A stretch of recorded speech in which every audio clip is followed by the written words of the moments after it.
Anies yang nyaris akan ditenggelamkan karir politiknya oleh Kim Plus dan tentu saja Jokowi sebagai orang yang di belakang layarnya, kini kembali mendapatkan kesempatan kedua untuk menaikkan lagi pamornya.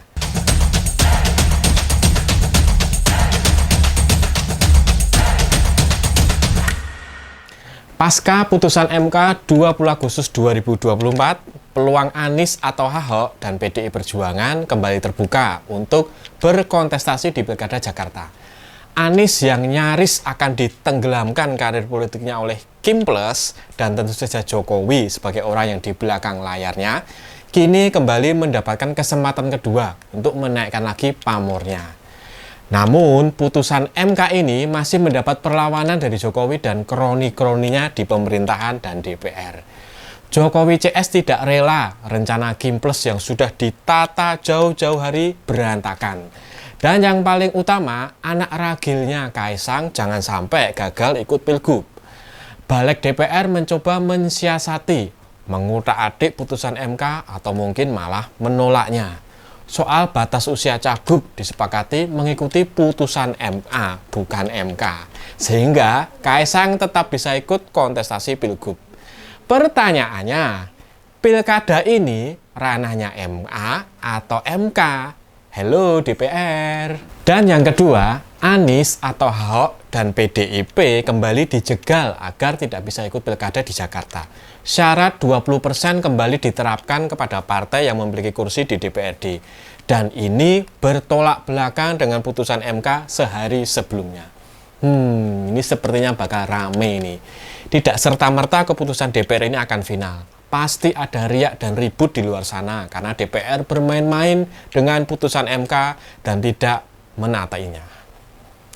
Satu pertanyaan lagi yang terus mengusik saya adalah, mengapa sih pada semangat ingin menyingkirkan Anies dari perpolitikan nasional? Takut kalah? Atau takut Anies moncer kembali di Pilpres 2029 mendatang jika sampai menang? Atau jangan-jangan ada dendam yang masih menyala dari Pak Lurah sehingga perlu segera mencutat Anies dari peta perpolitikan negeri Konoha? Cerita saling sikut antara Jokowi melawan Anies ini sepertinya menarik untuk diungkap. Jadi begini, perseteruan Jokowi versus Anies sepertinya akan makin terlihat kembali di Pilkada Jakarta 2024 ini.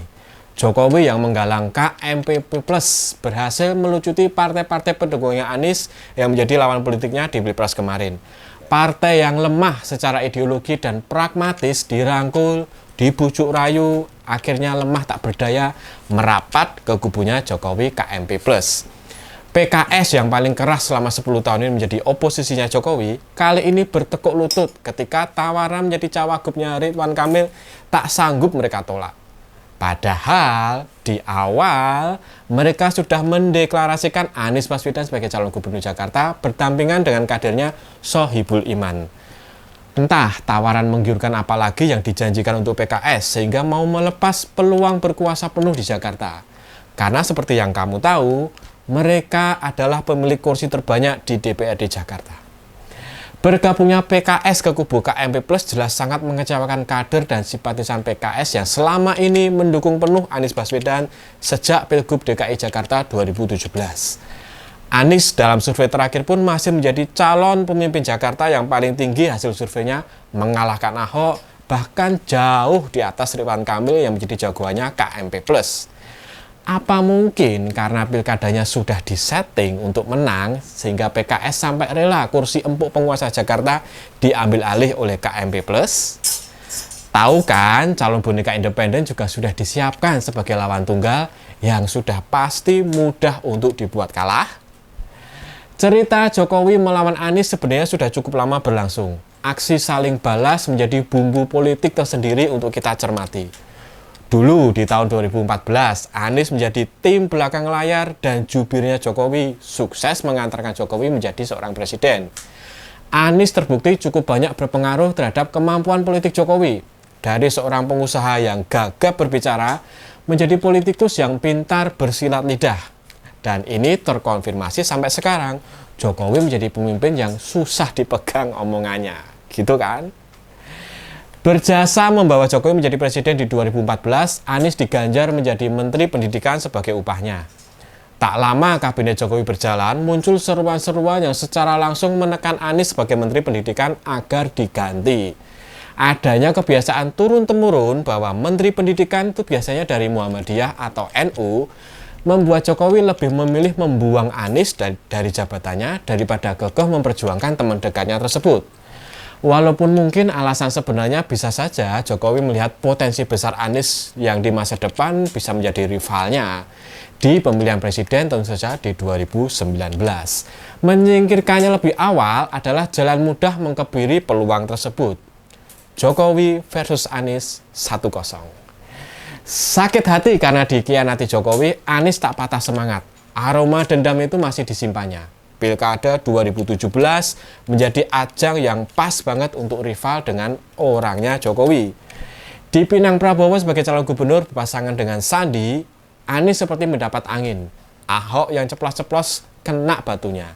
Anies pun melenggang dengan mudah, sedangkan Ahok yang dulu pasangannya Jokowi, orangnya Jokowi, berakhir di penjara. Seperti nasib yang dialami Anies, Jokowi pun lepas tangan, tak mau membantu orangnya, teman dekatnya, pasangannya sewaktu menjadi gubernur Jakarta. Anies dan Ahok adalah korban ketidakpedulian Jokowi yang lebih memikirkan dirinya dan kepentingannya sendiri. Jadilah Anies menjadi gubernur DKI Jakarta mengalahkan jagoannya Jokowi. Balasan yang setimpal karena Anies kembali muncul menjadi pembicaraan publik. Misi Jokowi tenggelamkan Anies gagal total. Jokowi versus Anies 1-1. Kian moncernya Anies di Jakarta pun mengantarkannya menjadi calon presiden di 2024. Jokowi melawan Anies kembali terjadi karena Jokowi kini berpindah haluan mendukung Prabowo sebagai penerusnya. Di posisi ini pun kita bisa lihat lagi dan lagi Jokowi berkhianat. Kali ini Partai PDIP dan Ibu Megawati khususnya yang sudah memberinya kesempatan dan membesarkan namanya yang menjadi korban pengkhianatan. Sesuatu yang sudah dilakukannya kepada Anies dan Ahok. Hanya kepentingan diri dan keluarganya lah yang dipikirkannya. Di Pilpres 2024, seperti kita tahu, Anies cukup vokal untuk menyerang Prabowo dan Gibran. Sindiran hingga hantaman keras tentang etika, orang dalam, dan nepotisme cukup telak menohok pasangannya jagoan Jokowi. Kebijakan-kebijakan Jokowi pun tak lepas dari sorot tajam Anies untuk dikuliti. Meski begitu, publik sudah kadung terhipnotis joget-joget ala Gibran CS. Program Asbun tak jelas juga tak terlalu berpengaruh. Rakyat yang jadi korban pencitraan Jokowi selama 10 tahun, akhirnya tak semua tertolong meskipun pencalonan anaknya penuh dengan drama rekayasa, cawe-cawe kekuasaan, dan pelanggaran serius etika hukum. Alhasil, jagoannya Jokowi yang adalah anaknya sendiri berhasil memenangkan pertarungan Pilpres. Jokowi versus Anies 2-1. Kini peluang rival kembali hidup setelah adanya putusan MK terkait pilkada. Anies yang sebelumnya dicalonkan oleh PKS gagal mendapatkan partai pendukung. Tak cukup jumlah kursinya. Kini dengan putusan MK yang memotong syarat jumlah kursi, peluang Anies kembali ada untuk ikut pilkada. Dengan ketenaran dan hasil survei yang menempatkannya di urutan nomor 1 sebagai cagup di daerah khusus Jakarta, partai yang masih tersisa yakni PDIP pasti akan meliriknya. Partai-partai yang sebelumnya sudah memutuskan berkoalisi pun pasti akan berpikir ulang, berhitung lagi.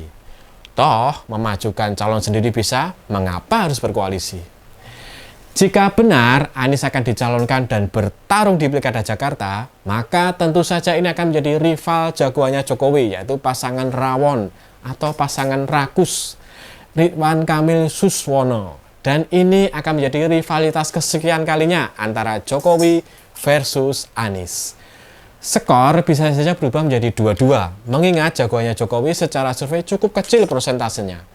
Belum lagi suara orang Jawa Barat, supporter Persib Bandung, yang tak akan diam saja di media sosial. Mereka akan dengan berani mengungkapkan jejak buruk Ridwan Kamil selama memimpin di Jawa Barat. Jokowi melawan Anies masih berlanjut. Kita nantikan bersama hasilnya akan seperti apa. Itu saja dari saya, kurang lebihnya mohon maaf. Salam POV, Point of View.